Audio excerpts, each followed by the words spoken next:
السلام عليكم.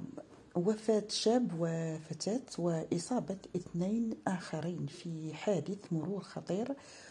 وقع الحادث في حدود الساعة 3 من صبيحة اليوم الخميس بالطريق الوطني رقم 4، وبالضبط عند منطقة برويس بلدية أم دروع بولاية إشلف.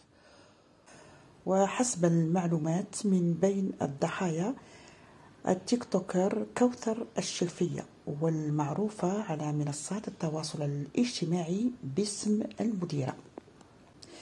فيما أصيب في هذا الحادث الأليم اثنان آخران تم نقلهما إلى المؤسسة الاستشفائية بأم الدروع بشلف. للإشارة، التيك توكر كوثر الشلفية رحمها الله توفيت في عين المكان. أما الشخص الآخر، يعني الشاب الآخر اللي كان معهم، نقل إلى المستشفى وهو في حالة جد حرجة، ليعلن عن وفاته هو الآخر فيما بعد بوقت قصير، حين يعني عندما وصل إلى المستشفى.